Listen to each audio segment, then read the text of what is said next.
पूतना उद्धार। अब पूतना वध की बात आ रही है। योग माया ने आकाशवाणी द्वारा कंस से कहा, तेरे काल का जन्म हो चुका है। तो कंस घबरा गया। उसने तुरंत जन्मे हुए सभी बच्चों की हत्या करने का आदेश दिया और इसी हेतु से उसने पूतना को गोकुल की ओर भेज दिया। वह चतुर्दशी की सुबह गोकुल आई। पूत का अर्थ है पवित्र। जो पूत नहीं है वही पूतना है। पवित्र क्या नहीं है?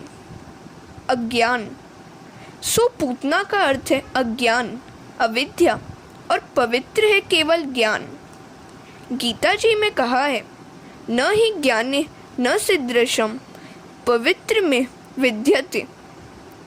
इस संसार में ज्ञान के सिवाय पवित्र करता और कुछ नहीं है। ज्ञान सा पवित्र कुछ भी नहीं है। ज्ञान धनार्जन का साधन नहीं है। आत्मस्वरूप का ज्ञान ही ज्ञान है। ज्ञान पवित्र है और अज्ञान अपवित्र। अज्ञान से वासना का जन्म होता है। पूतना वासना का ही स्वरूप है। पूतना चतुर्दशी के दिन क्यों आई? क्योंकि उसने 14 ठिकानों पर वास किया था। अविद्या वासना 14 स्थानों में बसती है।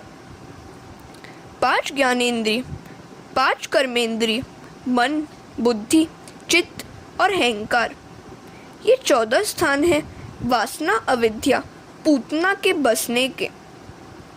इसी कारण से वह चतुर्दशी के दिन आई। रामायण में भी हमने देखा है कि कैकेयी ने राम के लिए 14 वर्ष के वनवास की मांग की थी। इसका भी यही कारण है कि इन 14 स्थानों में बसे हुए रावण को मारने के लिए 14 वर्ष तक की तपश्चर्या करना आवश्यक है। नीति और धर्म के मना करने पर भी यदि आंखें परस्त्री के पीछे भागे तो मान लो कि अपनी आंखों में पूतना आ बसी है। स्त्री को स्त्री रूप में नहीं, ब्रह्म रूप में देखो। आंखों में से होता हुआ पाप मन में दाखिल हो जाता है।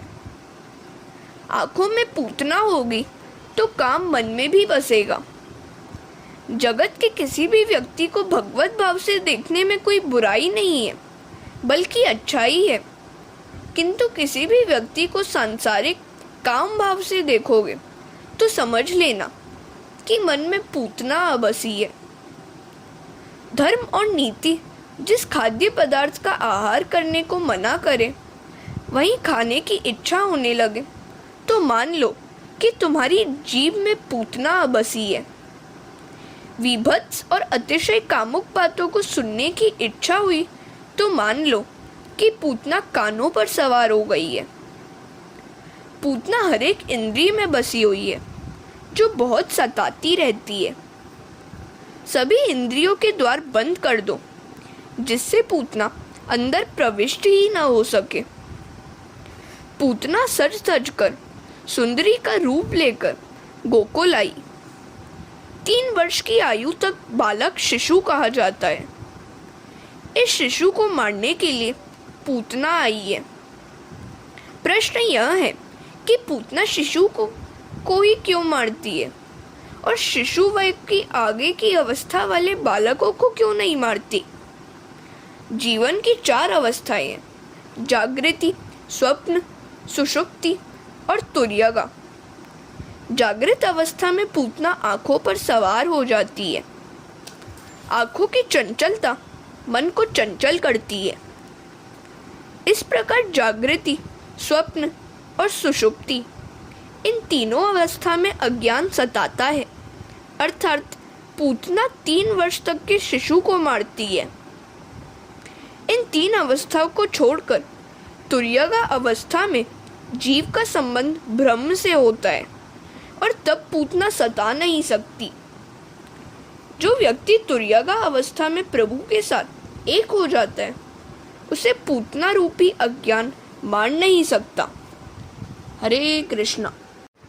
पूतना 3 वर्ष के अंदर के बालक को मारती है। इस बात का अर्थ यह भी है कि जो सत्व, रज और तम इन 3 गुणों में फंसा हुआ है, उसे वह मारती है। माया त्रिगुणात्मक है।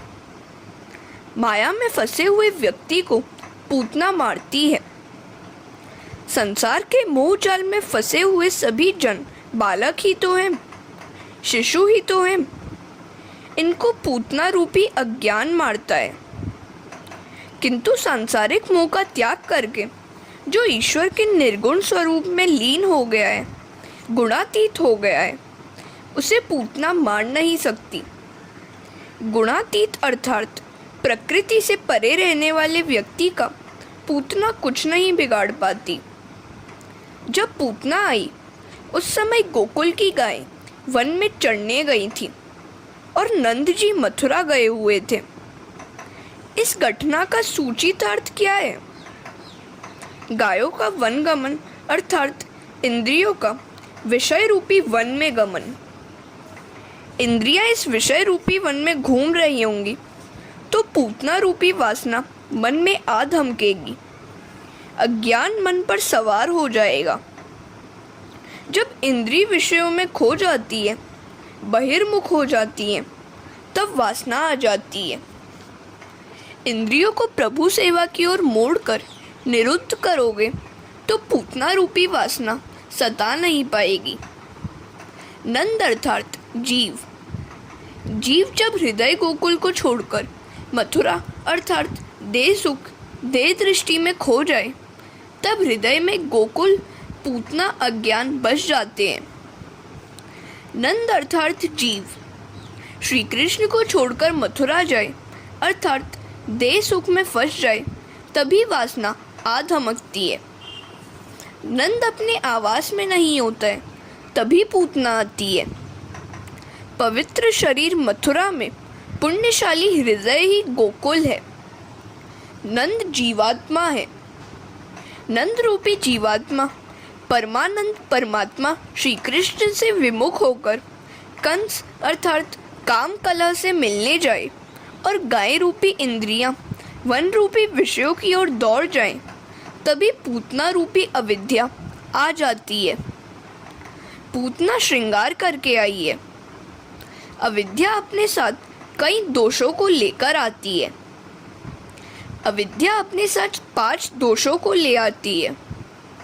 वे 5 दोष इस प्रकार हैं: देहाध्यास, इंद्रियाध्यास, प्राणाध्यास, अंतःकरणाध्यास, स्वरूप विस्मृति, विवेक भार गंवाना। पूतना का स्वरूप देखकर यशोदा आदि धोखे में आ गई।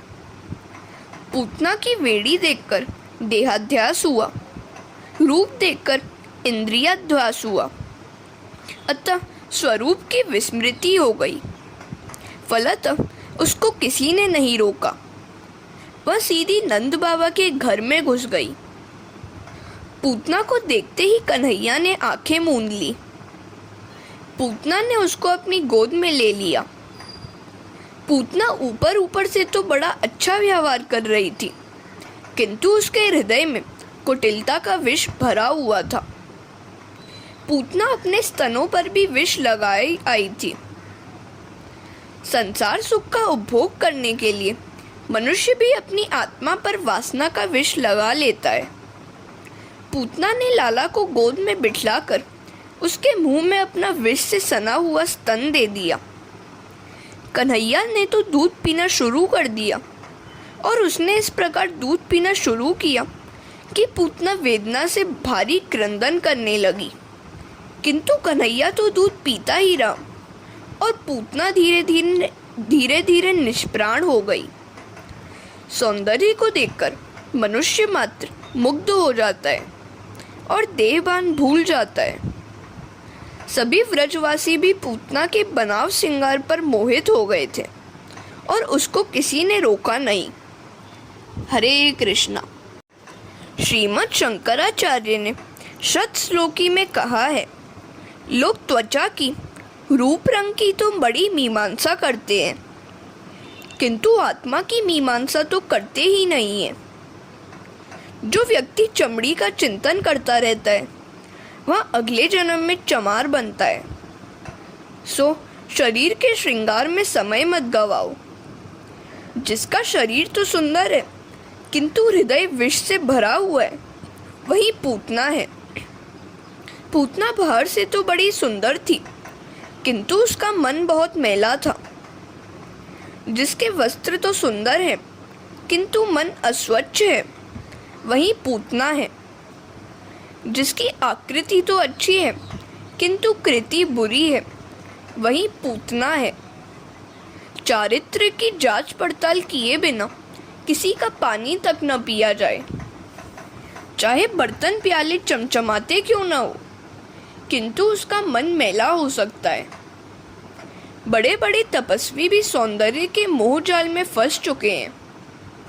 आमना सामना हो जाने पर प्रशंसा करें किंतु उसकी अनुपस्थिति में निंदा करें, वह भी पूतना है।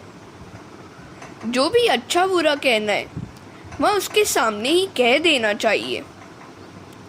जीव का स्वभाव उस पूतना जैसा ही है। अपनी आत्मा पर अज्ञान अविद्या का आवरण लगाकर वह विषयानंद में डूब जाता है। किसी के भाम्य रूप रंग बनाव श्रृंगार से मोहित होना नहीं चाहिए। जो बाहर से सुंदर हो वह अंदर से भी सुंदर ही होगा, ऐसा मान लेना मूर्खता लेना है। पूतना दुष्ट थी, फिर भी व्रजवासी उसके रूप रंग के कारण धोखा खा गए थे। वासना उभर आने पर जीव अपना स्वरूप भूल जाता है। पूतना रूपी अज्ञान के कारण ही स्वरूप विस्मृति हो जाती है। पूतना को देखकर व्रजवासियों को इंद्रियाध्यास हुआ और स्वरूप की विस्मृति भी हुई। वासना रूपी पूतना का विनाश होने पर ही कृष्ण मिलन हो पाता है। सो मानो श्री कृष्ण वासना रूपी पूतना को मारकर शकुन करते हैं। मनुष्य वासना का दास है, अतः उसका पतन होता है। वासना रूपी पूतना से कभी आंखें न मिलाना। आंखों को ईश्वर से ही लगाए रहोगे तो वासना तुम्हारे हृदय में कभी नहीं आ पाएगी। पूतना को किसी ने नहीं रोका तो वह अंदर आ गई। जब वह अंदर आ गई तो कन्हैया ने आंखें मूंद ली। साधारणतः पूतना आंखों के द्वारा ही मन में घुस जाती है और फिर निकलने का नाम ही नहीं लेती है। आंखें बिगड़ी नहीं कि मन भी बिगड़ जाएगा। सो आंखों को हमेशा बचाए रखना। दर्शन में तभी आनंद मिलता है जब भगवान दृष्टि देते हैं, अर्थात आँख मिलाते हैं। पूतना मलिन हृदय लेकर कन्हैया के पास गई तो भगवान ने आंखें मिलाई ही नहीं, मूंद ली। भगवान हमें यह दिखाना चाहते हैं कि पापी से वे आंखें नहीं मिलाते, उसके सामने देखते तक नहीं है। भगवान वस्त्र या बनाव श्रृंगार नहीं, मन देखते हैं। बाहर से सजीले किंतु मन के मैले व्यक्ति से वे आंखें नहीं मिलाते हैं। हरे कृष्णा। भगवान से तो हमें यही प्रार्थना करनी है, नाथ हम आपकी शरण में आए हैं, मुझ पापी को भवसागर पार करा दीजिए। मौसम कौन कुटिल खलकामी, जिनु तनु दियो ताही बिसरायो, ऐसो नमक हरामी। और सूर कहे श्याम सुनो, शरण है तिहारे, अब की बार पार करो नंद के दुलारे। किंतु जीव बड़ा अभिमानी है, वह ऐसी प्रार्थना करता ही नहीं है। जीव है तो खाली हाथों वाला, फिर भी वह अकड़ कर ही चलता है। नहीं विद्या बल वचन चातुरी, ईश्वर की कृपा के बिना मनुष्य के पास आ ही क्या सकता है। जीव भगवान की शरण ले तो उसके सभी पाप दूर हो सकते हैं, क्योंकि भगवान ही ने तो वचन दिया है। सन्मुख होए जीव मोहि जभी, जन्म कोटि अब नाशहूँ तभी। गीता में भी कहा गया है, न मे भक्त प्रणश्यति, जो मेरा हुआ है उसका कभी कोई विनाश नहीं कर सकता है। शुद्ध प्रेम में तो औरों को सुखी करने की ही भावना होती है। तैत्तिरीय उपनिषद में 4 सूत्र हैं। मातृदेवो भव, पितृदेवो भव, आचार्य देवो भव, अतिथि देवो भव। एक महात्मा ने इन सूत्रों में एक और सूत्र भी जोड़ दिया है, परस्पर देवो भव। काल नहीं, कलेजा अर्थात मन बिगड़ गया है, जिसके कारण कलयुग आया हुआ है। मनुष्य एक दूसरे को देवरूप मानने लगे तो कलयुग सतयुग बन सकता है। विबुध्यताम बाल कमारिका ग्रहम चराचरात्मा स निमीलिते क्षणः। पूतना को देखते ही कन्हैया ने अपनी आंखें क्यों मूंद ली? महात्माओं ने कई कारण बताए हैं इसके। पूतना नारी थी, नारी अवध्य मानी गई है। पूतना को देखकर भगवान सोचते हैं कि इसे मारना तो पड़ेगा ही। स्त्री की हत्या करते हुए उन्हें संकोच हो रहा था, सो उन्होंने आंख मूंद ली। सामने कोई पुरुष हो और वीरता दिखानी हो तो और बात है, किंतु किसी स्त्री को मारने में कौन सी वीरता है? तो एक महात्मा को वह कारण जचता नहीं है। वे कहते हैं कि पूतना नारी थी, किंतु वह राक्षसी थी। उसने कई बच्चों की हत्या की थी और यहाँ भी कन्हैया की हत्या के हेतु ही आई थी। भगवान के आंखें मूंदने का कारण कुछ और ही है। उनकी आंखों में वैराग्य है। उन्होंने सोचा कि यदि वे पूतना से आंख मिलाएंगे तो उसको ज्ञान प्राप्त हो जाएगा। वह जान जाएगी कि यह तो ईश्वर है। मेरे ईश्वरत्व का उसे ज्ञान हो जाने पर मैं जो लीला करना चाहता हूँ वह कर नहीं पाऊंगा। ऐश्वर्य का ज्ञान लीला में बाधा रूप है। यदि पूतना जान गई कि यह तो ईश्वर है तो वह दूध नहीं पिलाएगी। कृपा करते हुए भगवान यदि किसी से आंखें मिला दे तो उसे ज्ञान प्राप्त हो जाता है। खुदा नजर दे तो सब सूरत खुदा की है। हरे कृष्णा। भगवान ने अर्जुन से कहा था, अर्जुन, मैं जिस पर कृपा करता हूँ उसे मेरे स्वरूप का ज्ञान हो जाता है। यदि मैं पूतना पर दृष्टि करूँगा तो उसे ज्ञान हो जाएगा कि यह कोई सामान्य बालक नहीं, काल के भी काल है। उसे ऐसा ज्ञान हो जाने पर मैं लीला नहीं कर पाऊँगा। यह मुझे सामान्य बालक ही मानकर मारने आई, सो उसे अपने वास्तविक स्वरूप का ज्ञान कराना ठीक नहीं है। इस तरह पूतना को अज्ञानी रहने देने के लिए भी भगवान ने अपनी आंखें बंद कर ली थी। एक महात्मा कहते हैं कि यह कारण भी ठीक नहीं है। दृष्टि मिलन होते ही पूतना को ज्ञान हो जाने वाली बात ठीक नहीं है। दुर्योधन को ज्ञान हो पाया था क्या? पूतना विष लेकर आई थी तो लाल आंखें मूंद कर सोचने लगा कि इसे गोलोक में भेजा जाए या वैकुंठ में। तो एक और महात्मा दूसरा कारण बताते हैं। अपने किसी न किसी पुण्य के बिना कोई भी जीव ईश्वर के समीप जा नहीं सकता। भगवान आंखें मूंदकर यह देखने लगे कि इस पूतना ने किसी भी जन्म में कोई पुण्य किया भी है या नहीं। जिसके साथ बहुत प्रेम किया जाए वह संभव है किसी छोटे से कारण से उसी के साथ वैर मोल ले। एक महात्मा बताते हैं, कन्हैया सोच रहा था कि उसने तो माना था कि गोकुल के लोग उसे माखन मिश्री खिलाएंगे, किंतु यहाँ तो लोग माखन मिश्री खिलाने के बदले विष पिलाना चाहते हैं और डर के मारे उसने आंखें बंद कर ली। तो दूसरे महात्मा पूछते हैं, परमात्मा भी कभी डर सकते हैं क्या? कन्हैया ने सोचा कि विष पीने की शिवजी की आदत है, मुझे तो विष पसंद ही नहीं है। सो उसने आंखें बंद करके भगवान शंकर की प्रार्थना की, आप विष पीने को पधारे तो मैं तो दूध ही पीऊंगा।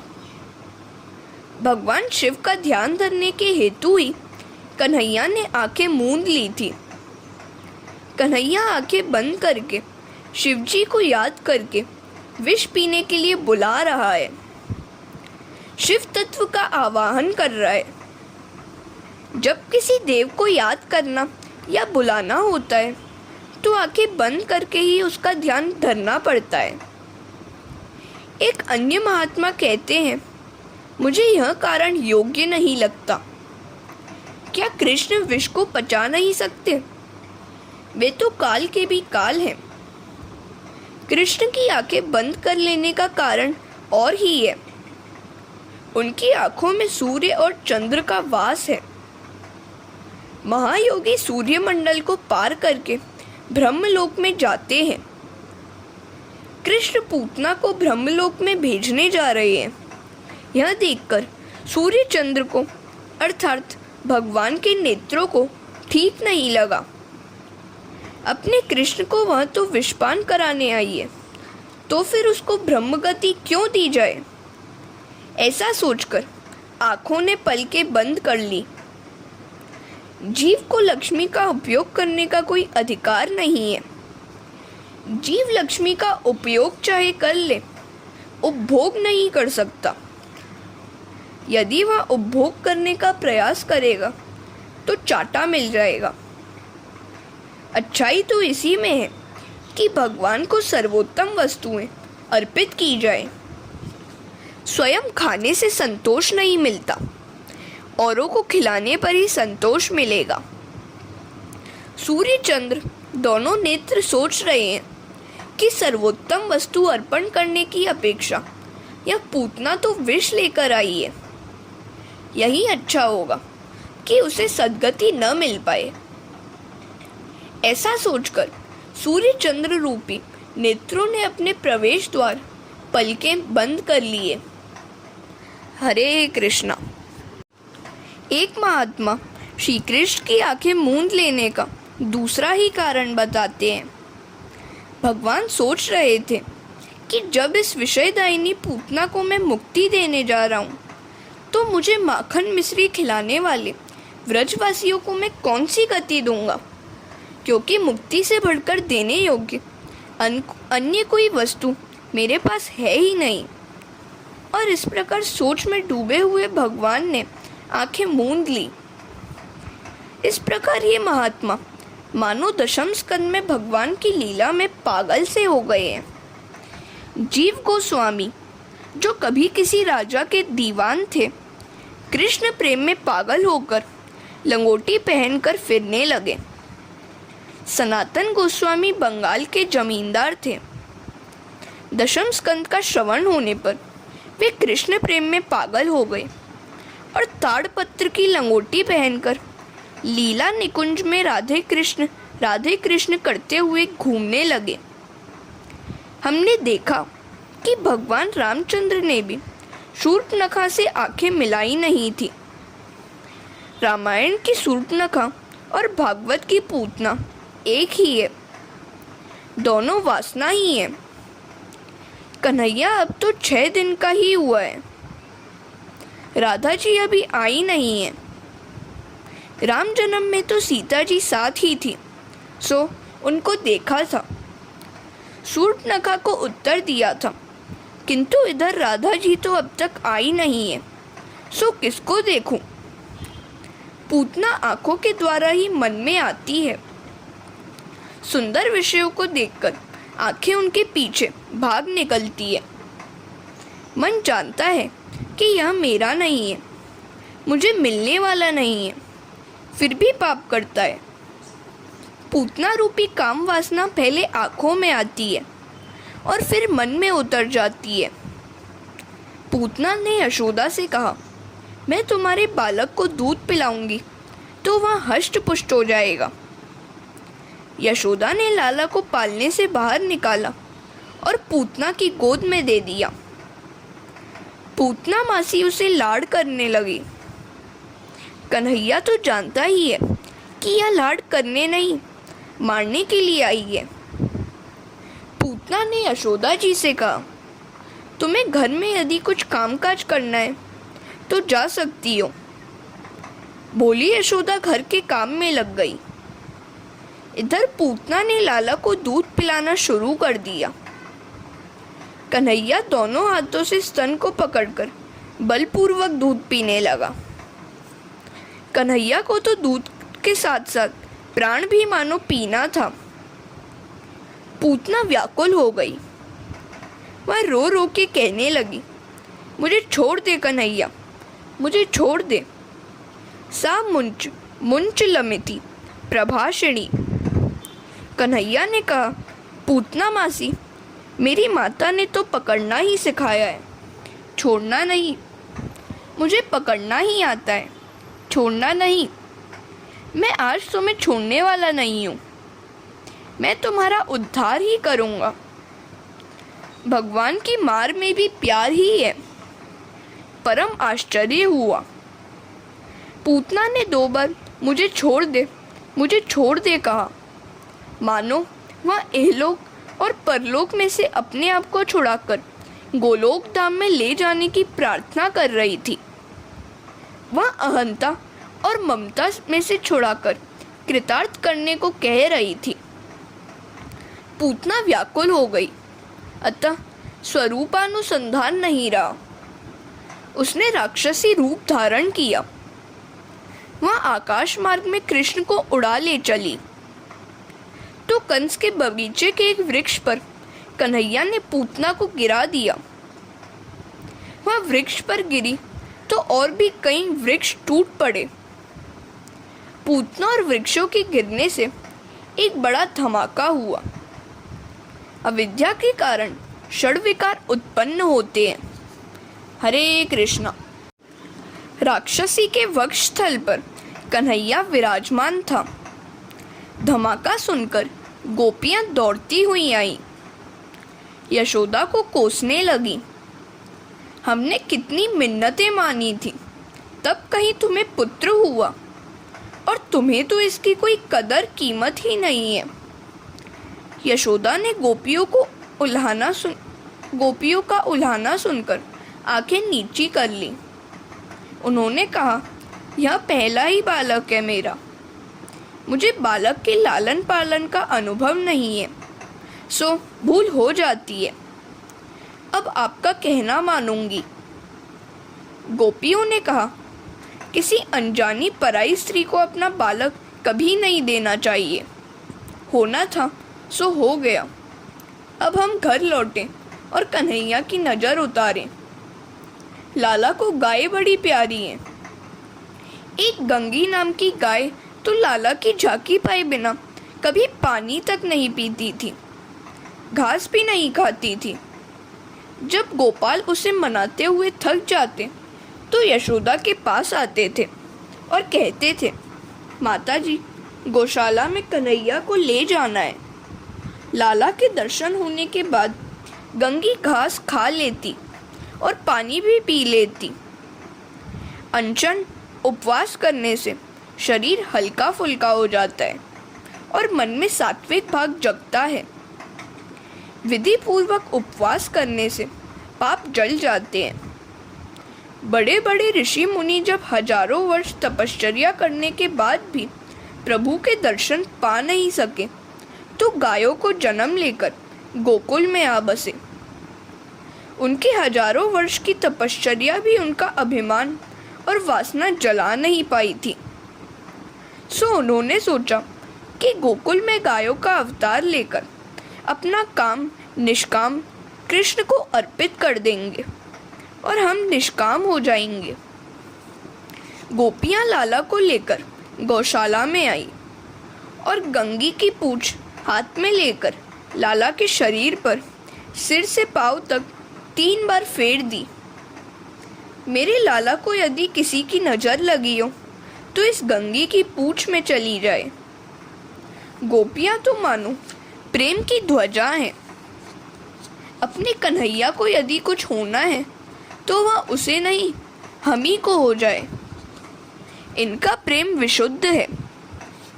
लाला को राक्षसी का स्पर्श हुआ, पर वह ठीक नहीं हुआ। कहीं कुछ अनिष्ट हो गया हो तो? इस बार तो हमारा लाला बच गया। इसे स्नान करने से शरीर निरोगी होता है। गौमूत्र बड़ा गुणकारी है, यह अनुभव सिद्ध बात है। गौमूत्र का पान करने से न केवल शरीर बल्कि मन भी शुद्ध होता है। गौमूत्र को महीन कपड़े से 108 बार छानकर पीने से मन का मैल दूर होता है, मन के पाप दूर होते हैं और मन शुद्ध होता है। यह प्रयोग 6 मास तक किया जाए। गौमूत्र पान के इस प्रयोग से स्वभाव में बड़ा परिवर्तन हो जाएगा। गौमूत्र में दिव्य शक्ति है। वह स्वभाव को सुधारता है, वह बुद्धि को भी निरोगी करता है। गौ का गोबर त्वचा पर मले जाने पर शरीर की अनावश्यक गर्मी को खींच लेता है और त्वचा को मुलायम बनाता है।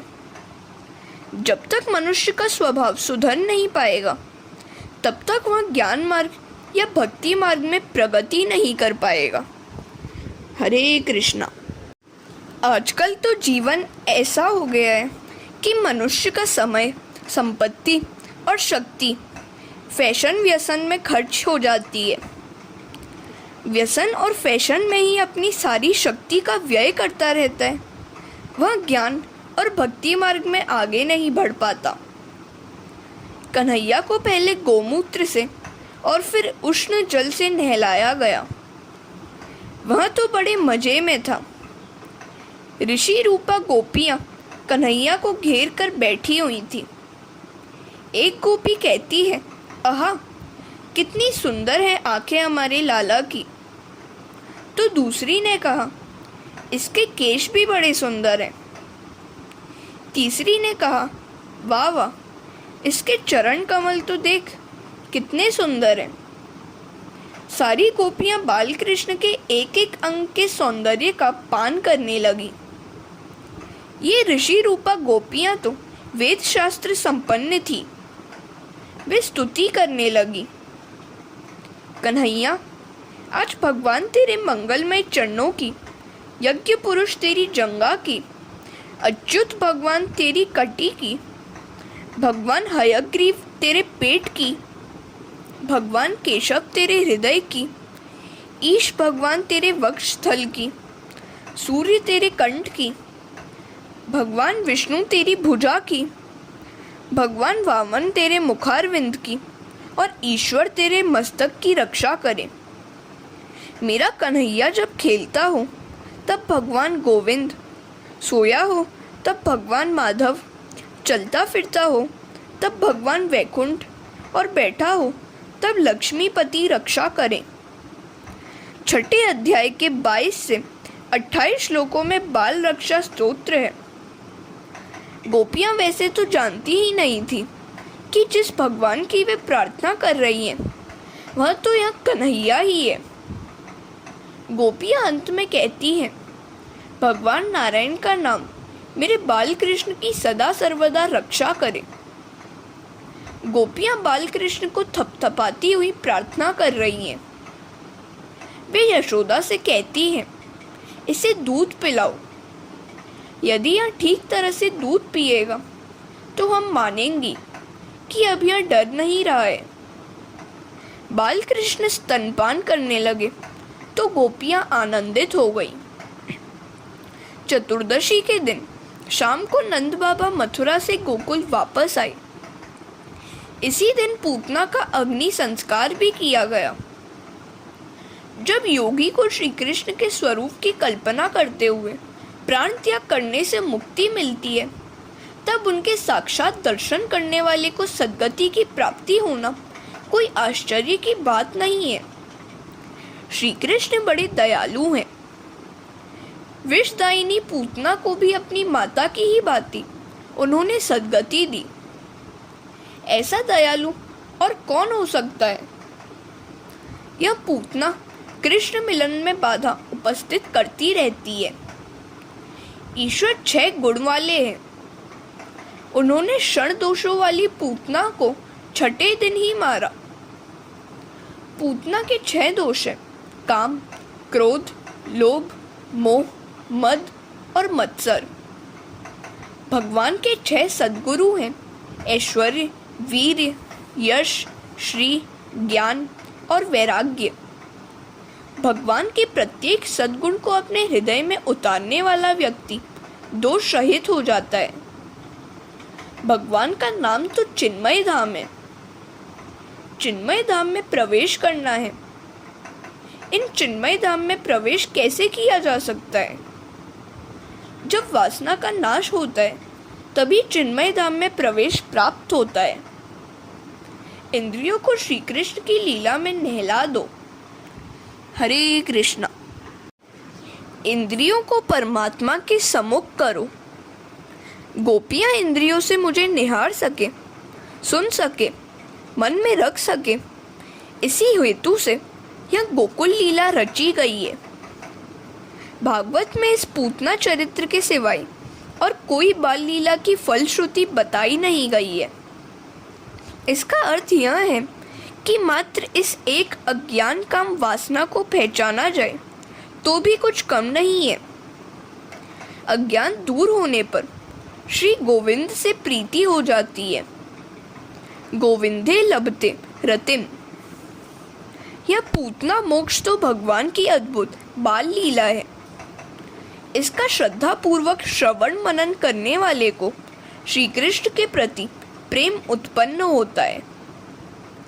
इस चरित्र के चिंतन की आज्ञा दी गई है। यशोदा बुद्धि है और नंद जीव। बुद्धि और जीव दोनों ही यदि कृष्ण के साथ रहे तो कोई विपत्ति नहीं आएगी। बाल लीलाओं की एक रहस्यमयी बात यह है कि नंद और यशोदा, जीव और बुद्धि जब जब गोकुल से दूर होते थे कोई ना कोई संकट आ ही जाता था। इसका अर्थ यही हुआ कि जब भी जीव ईश्वर से दूर जाता है दुखी हो जाता है। यशोदा अर्थात बुद्धि जब श्री कृष्ण से परे हो जाती है और नंद अर्थात जीव जब भी श्री कृष्ण को भूल जाता है राक्षस आ धमकते हैं। शरीर और इंद्रियों को व्यावहारिक कार्य तो करना ही है, किंतु बुद्धि अर्थात यशोदा श्री कृष्ण से दूर होनी नहीं चाहिए। वह पूतना कौन थी? राजा बलि और रानी विंध्यावली की पुत्री रत्नमाला। जब वामन जी बलि राजा के यज्ञ में भिक्षा मांगने आए थे तब उनके स्वरूप को देखकर रत्नमाला के हृदय में स्नेह उमड़ आया था और उसके मन में आया था कि कितना अच्छा होता अगर इस बालक को मैं पुत्र रूप से पा सकती। मैं उसे पेयपान करा के उसका लालन पालन करके धन्य हो जाती। वामन के तेजस्वी स्वरूप को देखकर रत्नमाला के हृदय में पुत्र स्नेह उमड़ रहा था, किंतु उन्होंने उसके पिता की जो अवदशा की उसे देखकर शत्रु भाव भी उमड़ आया और उसके मन में वामन जी को मारने की भी इच्छा हो गई। अब ये वात्सल्य भाव और शत्रु भाव दोनों को लेकर रत्नमाला पुनर्जन्म में पूतना बनकर आई। श्री कृष्ण की लीला निरोध लीला है। जिसके मन का निरोध होता है उसे मुक्ति मिलती है। जब तक मन में वासना और विरोध होगा तब तक निरोध नहीं हो पाएगा। जब तक किसी भी वस्तु में सूक्ष्म वासना भी रह गई होगी मन का निरोध नहीं होगा और फलतः मुक्ति भी नहीं मिलेगी। हरे कृष्णा।